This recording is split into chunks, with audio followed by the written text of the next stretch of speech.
something that he made to teachers. We've not seen a commitment.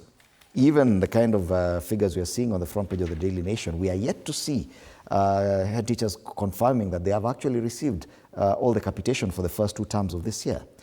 Should we take the promises by the president seriously? He made a lot more promises to teachers that cannot be backed by law, including 20% from all the affordable housing.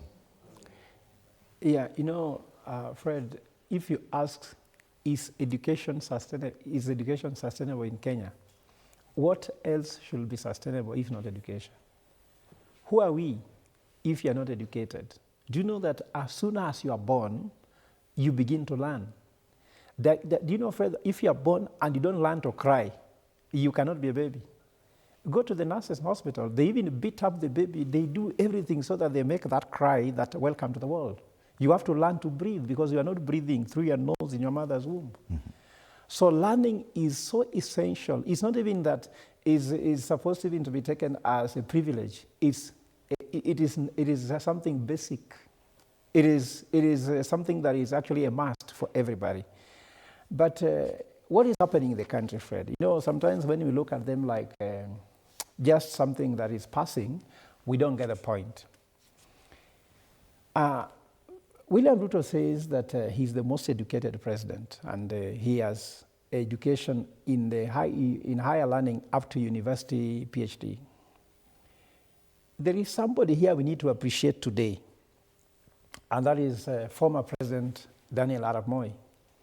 He wasn't educated in any university. If you have any evidence, please bring it.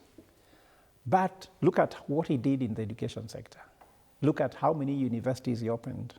Remember, under Kenyatta, there was only Makerere University. In fact, UON was under Makerere University.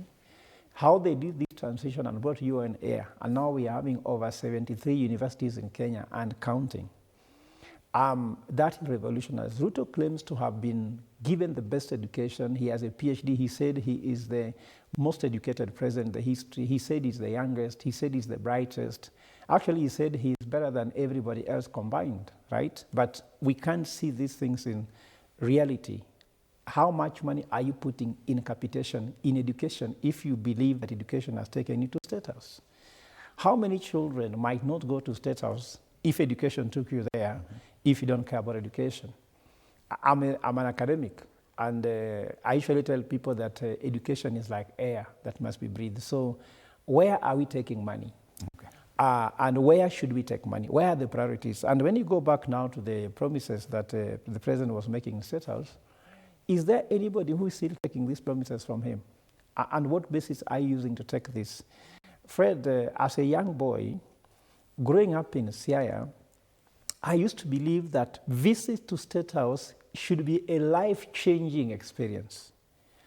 You can't go to State House, be addressed by the president in person. Me, I've never been with him in person, me. But you see somebody being addressed with the president in person, then they go back home and they sleep without food. Are you getting what I'm trying to say? State House visit should be a life-changing experience. And as an economist, there's a way we look at things. That's why I see it as life-changing.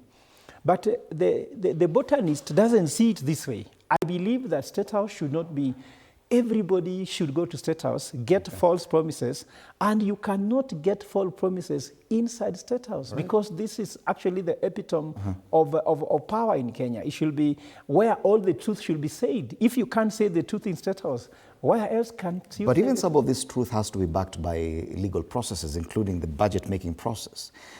If at all, up till now, this government, and even through its budget-making process, has not been able to allocate the 22,000 shillings because of probably the financial strain. Where does the president get the backing or even the confidence to actually promise that in the next budget process, which is not wholly upon him, it has still to go to Parliament, that more will be allocated, and it gives 2 budget cycles, the next one and the one after that?